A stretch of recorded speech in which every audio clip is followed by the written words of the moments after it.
Right.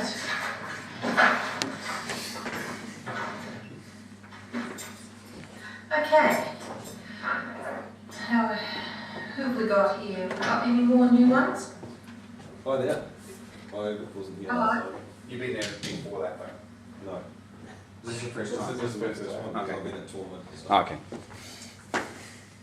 Okay, where are we at and how can I help?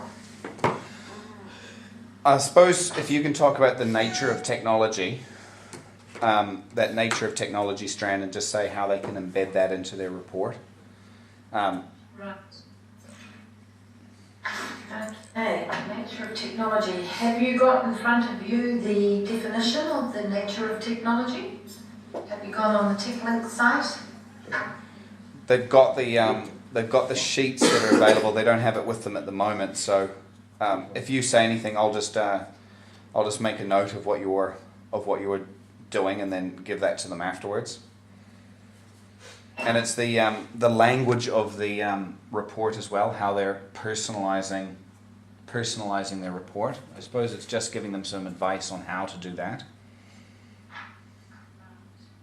Just taking note of what you're saying. Personalizing the language. First thing I'd be looking at, are you doing subheadings within your report and you're looking at functional modelling? Functional modelling. Who's in functional modelling? I don't think anyone here is doing functional modelling. They're not doing the modeling as a standard. Functional modeling is just your... No, I don't mean as a standard. What I mean is when you're talking through your portfolio, you're explaining how you did functional modelling within your portfolio. Because you're actually reporting on your portfolio and you're actually comparing and contrasting with your technologists. Do they do a similar practice? Yeah? Yeah, right. Okay. I'm just going into the TechLink site. I put on the Moodle the glossary. Have you tapped into that at all, anyone? Can you get access to the Moodle now? Yes. Probably can. Wasn't aware it was there. It's our Moodle, right? Yeah. Yes. Yes, it is your Moodle, yeah.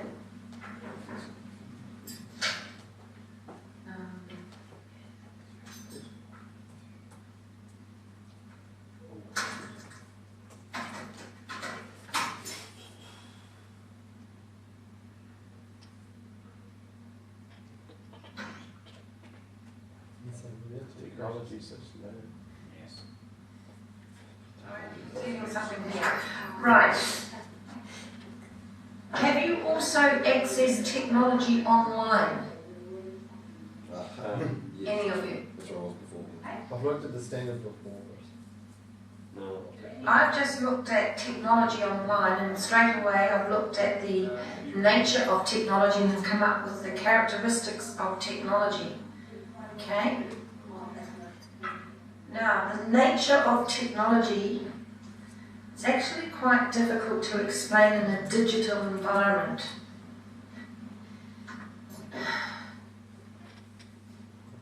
Basically, it's about your key ideas. Okay? It's about your outcomes.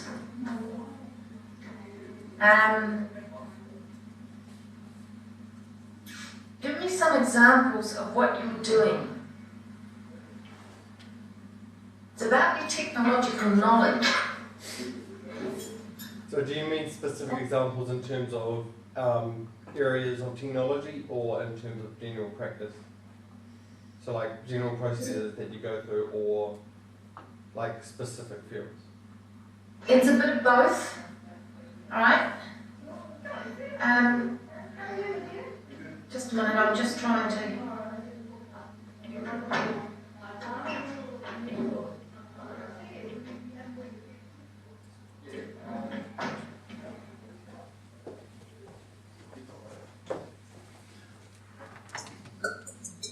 Sorry, I'm just trying to get a While she's sorting that out, proper functional definition for modeling. you. functional modelling before is just your. It encompasses your technological knowledge as you are going about your explanation of what you do. What you've learned from it, what was the outcome from it. The nature of technology, if you were doing materials technology, would be looking at the components of the materials and the properties within. The nature of technology is also taking into account society. It's also taking into account influences. Give me one of your projects, what you've been doing. Just one, so I can then relay it back. I've been working on a project that helps improve the Raspberry Pi platform. It's an electronics and software outcome. What are the components and the tools you've been using to do that? So one of the components is the hardware side, and that's required prototyping on a breadboard and using computers with programming interfaces to program my circuit and interface it with the computer. Right. Talk through your process with that and how you did that within your report. So when I started, I looked at the key features of the circuit and what it required, and then I looked at various ways to implement that and made decisions about the best way to do that with reference to cost and ease of use and ease of manufacture and various other components. And then going on from there, I was able to make key decisions about what to put in the circuit, and then using an iterative process, develop the sort of subsystems around that component so that it worked within its operational parameters. Okay, so you'd be explaining that, but you'd be explaining that concisely and precisely. Just getting something here.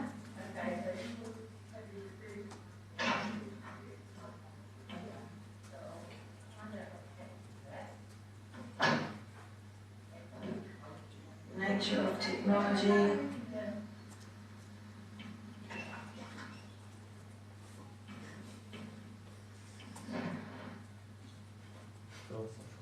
In the early stages of nature of technology, distinguishing between made and natural world, and people use tools and techniques to help them do things. Notions of betterment and enhancement and initial understanding of the way technology impacts on them. So you're looking at society. You're looking at how society is going to be impacted by what you've been doing. Alright? If you're looking at the middle, you're looking about a greater range of technologies and the differences between them. You have a better understanding of the relationship between technology and other areas. If we're looking at senior technology in the nature strand, we're looking at knowing what technology has, knowing that technology has altered the way we think about the made world, knowing how technology has evolved over time, aware of both the positive and the negative aspects of technology. Okay, so you're looking at your particular project with a view to how is making your product going to change the way we think about the made world. You're looking at how the technology has evolved over time. For instance, what was before Raspberry Pi and the purpose that you were doing. You're aware of both the positive and the negative aspects of technology on society. Okay, I know that in the digital framework, there is research is telling us now that there is a tremendous amount of addiction coming through from people. Ergonomics, it's affecting the body as well. 10-year-olds are now suffering from hunchback, what they call hunchback in America. It's a whole generation coming through because they've been bending over with their iPhones or iPad, what do you call those, iPods and all of that. So that has had a severe impact on society.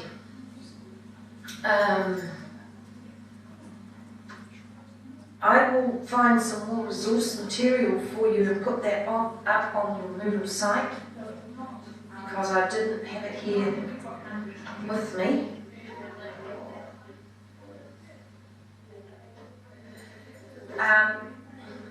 The nature of technology focuses on students developing an understanding of the key characteristics of technology as a field of human endeavour. That means whereby the endeavour is driven by the overall purpose of intervening into the world to meet needs and realise opportunities. Does that make sense? So under the nature of technology, you would look at why did you make your product? What's the purpose of it? Who is it for? What is the outcome? What is the impact of it? Does that make sense? Yeah. Okay. What opportunities have arisen out of it? The purpose would be linked to the concept of technology as developed and developing processes, outcomes and knowledge.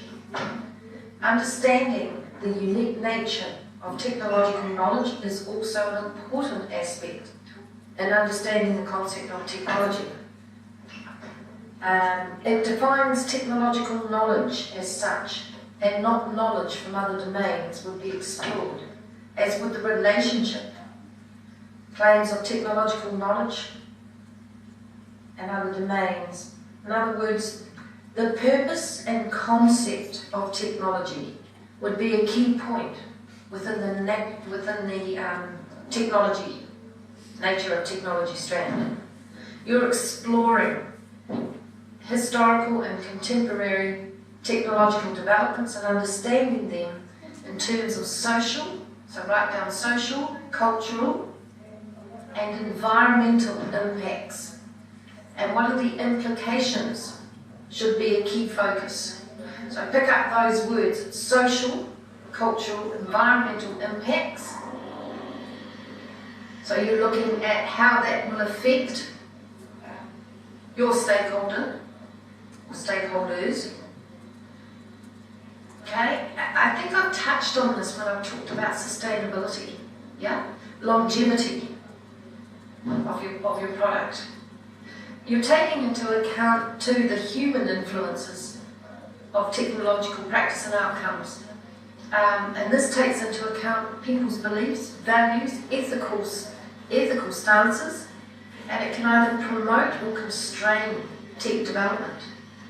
So it's the impacts of the influences on technological development would be another key point. Is that helping?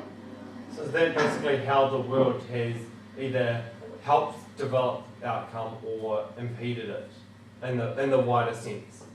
And you're just talking about this specific. Yeah, in the wider sense, you're pulling in all the influences that have brought you to this point. Yeah? And you're also looking at, have they constrained you? Alright? Or have they enhanced your practice and gained new knowledge from that? Yeah? Sometimes we can be constrained by our stakeholder needs because they don't have the big picture that we have. And they may not want to stop, they may not want to stop at a certain point, whereas you would like to go on, but you've got to listen to your stakeholder and what your stakeholder wants. You can give them, sometimes in the business community, you give an option. This is the product, this is what you wanted for this time. However, as time goes on, you could look at blah blah. So you're talking futuristic. Make sense? Questions? Just what would be an example, if you're talking about the longevity and going on forwards and suggesting things to do in the future, could you just give an example of that? Just any sort of sorry, just... What's your product? What are you doing? My one is involving taking a Raspberry Pi and coupling it with modern technology and old recycled technology and creating a laptop for less than $200. That's the main idea behind it. That's good. I'm particularly targeting it at low decile primary schools who don't actually need thousands of dollars worth of computing for one student. They only need something that they can type up on and maybe surf the internet or something like that. So taking the whole using the certain amount of processing that we use that low decile primary schools wouldn't need, and so something like the Raspberry Pi would mean that you use the full capabilities of the device. Excellent. All right, so you're looking there, okay. Sustainability, how sustainable is that? It's interesting. That's one of the points that I'm looking at the moment. Like, for example, the schools have whether or not they have their own techie as such. So at Burnside, we're very fortunate. A lot of the primary schools, my current stakeholder at the moment, Burnside Primary School, they don't have a full-time technician, and that's one of the benefits I've looked at of them leasing their MacBooks for $36,000 a year, is that it actually comes with a maintenance contract. So if they have any problems with it, they can just get the guy to come and look at it. So that's one problem I'm having at the moment, is somewhere to go from there. That's why I'm asking, just what sort of things could you potentially suggest in that field? Right, so you need an intervening, almost like an intervening person to come in on top of that, because on the one hand you've got your school there, and the school has got MacBooks at the moment and leasing at $36,000 a year, which includes maintenance, as opposed to, this is what the sustainability issue is with you, is what you're producing. Yes, you can knock out $200 laptops with a Raspberry Pi platform, and is that right? Yeah, that's all. But okay, there's no maintenance with that, is it? It's just almost a one-off. Would that be fair? Yeah, that's sort of the initial idea behind it. You can recover it, yeah. Yeah, But it's not really sustainable, is it? Right. Now there are two things here, because you're building it, aren't you? yeah, Yourself. Yeah. So you're the maintenance guy as well. yeah, exactly. Huh? So you're in your year 13 year, but you leave and you'll go to university or wherever, I'm assuming. That's the one. All right. So the answer to that for sustainability issues is to train someone up within the school to maintain what you provide for them. See, one thing I was looking at, one idea I was having was the fact that the Raspberry Pi has a huge online community in terms of resources and skills and knowledge and that sort of thing. And the idea, like you say, about training someone, the idea I was going to have is maybe, even if it's just a one-off thing, to say, here it is, here's how it works, some basic idea behind it. If you want to know more, there's plenty of online resources. That was the initial idea that I was going for. Is that practical and that sort of sense? Yes, absolutely. Absolutely, because you are in a respect tackling the sustainability issue with that. Now the longevity can be the responsibility of the school. You provide them with the laptop, you provide them with instructions on how to use it and so forth and so on, and maintenance of it. Plus you find someone within that school, train them up to be able to use and maintain as well.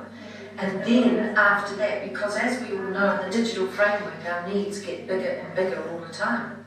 Yeah. And technology at times, and one of the constraints we face within this particular framework is budget. Yeah. And so on that respect, you could look at the longevity, budget-wise. Look at that and you could discuss that. This is where you go back to your stakeholder and you interview the stakeholder.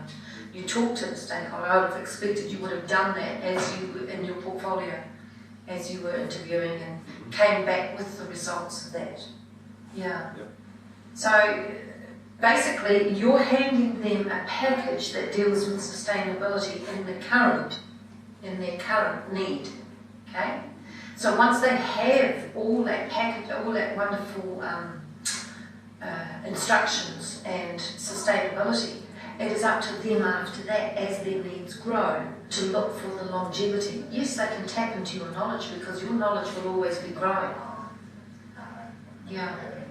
So it's coming back, I guess, to the nature of technology in the respect of knowledge, technological knowledge. They're tapping into your technological knowledge. Make sense? Makes sense. Cheers. Anyone else? So you set me up challenge, guys, and I like that. It's about the nature of technology. It's a difficult one to define, and it's a difficult one to apply. Again, if it was materials, easy.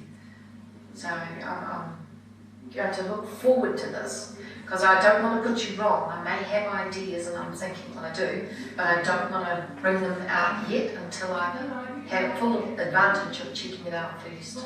Now, how are you going with your writing of the report? Where's everybody at? Okay. Are you at the beginning, are you at the middle, or are you at, I'm assuming you've finished your portfolio, yeah? Everybody? The way we're sort of doing it is having the whole idea of, once we've got all our standards together, our proper level 3 standards, the adaptation of then turning it into the scholarship report is not a lot of work in a sense of writing new material. It's just the whole idea of slotting things in. That's So right. it's sort of all in the mix at the moment, but it's there. Okay, within that mix, have you got a document that's, are you making, I would strongly suggest that you make a checklist, okay? And you could do it like a table, okay? You could put on one column all the standards that you are doing, both external and your portfolio. And in the middle column, you could turn around and put evidence of this. And in the right column, I would be putting the technology scholarship matrix of wherever you're aiming at, okay? So that you are aware all the time, you've got this heads up, okay, this is where I'm aiming for, this is where I need to be, and you're using that checklist to keep yourself on track. That makes sense? Okay. Critically reflecting, I'm coming back to that, because within the critically reflecting, we can waffle. We can just go off on a tangent. It's a bit like going into a website. You're looking at the website and you see a link, you go to the link and then the next link and so forth and so on, but you're not sticking to the main point and the main issue. A good way to set out your report is the use of bullet points with a very good opening statement. You've got your bullet points and you've got a closing statement. Alright? Good use of your screen dumps, you're bringing it in, and as I tell my students, you're talking to it. Okay? Don't forget your bibliography. Don't forget to outline Fig 1, Fig 2 with all your graphical images you bring in. Yeah? Anything else?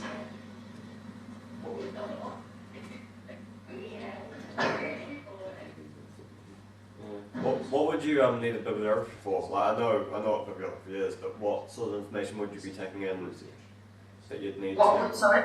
What sort of information would you be putting into your report that you'd need to have a source for? Like... Well, I assume that you supply a bibliography, because if you're citing someone or language or things you have learned from an outside source, okay.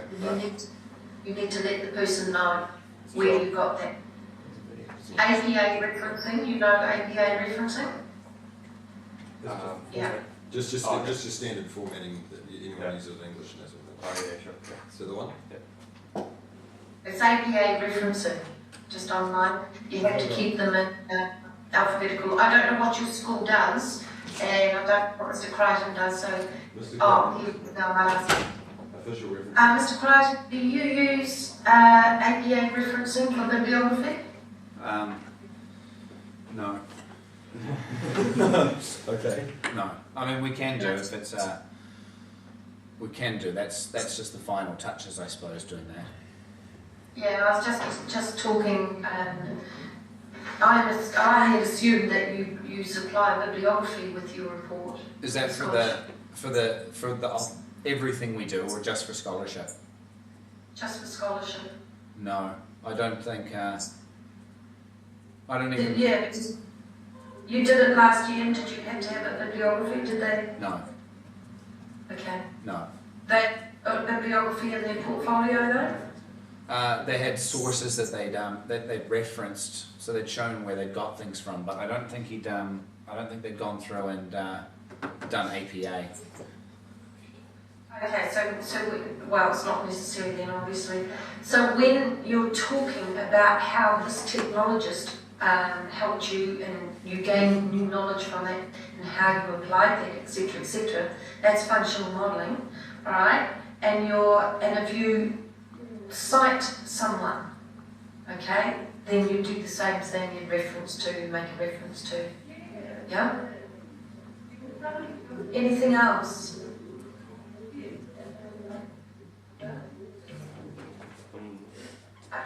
I've just asked Mr. Crichton where they're at with it, and they're all at the stage where they haven't finished their portfolio yet, and they've got their externals sitting out there. Yeah. And I suggested to them that they create a checklist for themselves in a table format so that they're keeping on track with where they're at, because as we're going through a technological process, many times it goes out into many threads, and many times we think, oh, that's a gold nugget there, I'd better pull that in now and just tap into it and just write a couple of sentences for reference for later on in case you forget. Yeah? So I think that's really important. Anything else? I was wondering with the sustainability, does that also include things like programs or hardware becoming outdated? If we're Yes, doing... it includes everything. Sustainability. Are you doing the sustainability one? You're not, are you? Okay. You're doing the knowledge one though, aren't you? Yeah, the complex systems. Oh, okay, yeah. Right, okay. Yeah, so within that framework there, as you tease that apart, the knowledge will drop out of that, but most definitely you've got to include everything that you're doing. Yeah. You're reporting on everything that you're doing, how you're doing it, what influences that are there, how you've overcome your constraints. Constraints should be in there, that's part of your technological practice. Okay. As a result of it, what happened, and then justify the action. Right. Yeah. Thinking about future trends, all right, as you round off your report. And for instance, I've forgotten names, I apologise for that, but when we were talking before about the Raspberry Pi and the laptops you're making for Burnside Primary, you'd be looking at, in what we discussed before, about how you would tackle the point of sustainability and longevity. Okay. Yeah? So that's a roundup, really. So you're pulling all the evidence together from every source possible with the externals and the portfolio itself. You're summarising what you did, how you did it, what benefits it was, discussing the nature of technology and the impact of your outcome. What would be the impact of your outcome, not just for your stakeholder? Is there wider impact? Is there wider stakeholders that could be pulled into this? What new thoughts have come from what you've done and travelled your journey? Okay. Make sense? Yeah. How important was it for your technologist's knowledge that you tapped into?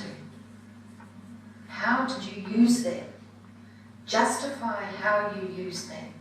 Not just explain it, justify the action as well. That gets you the higher grades.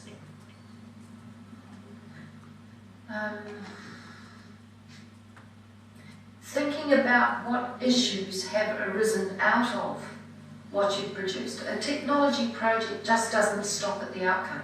Yes, I've got a stakeholder. Yes, I've met their needs. Yes, the brief has been fulfilled. End of story. No, it's never. Technology never ends. So, end of story. You then look at the future thoughts about the outcome, where it could lead to. What has grown from that? If you have got new knowledge from that, how do you intend using that for future? Come back to the Burnside Primary with the laptop that you're making. Sometimes it's very difficult to hand over something that can be precious to us because it's us. What about our intellectual property? Who owns that? Yeah? As you're dealing with that. What if somebody took your design, for instance, or your outcome, and went ahead and did something phenomenal with it and gained millions of dollars? It can happen. It does happen. Yeah. Anything else? Okay, what I'm going to do is tap into my resource kit at home and see what information I have on the nature of technology as applied to the context in which you're doing, and put it all up on Moodle as much as I can. I'll just pour stuff in there. Alright? I'll begin that tonight, later on tonight. Excellent. Alright. Cool. Thank you. We're good. Thanks. Have a good day. Thank you. Yeah, thanks. Bye bye. So is it all- is it all-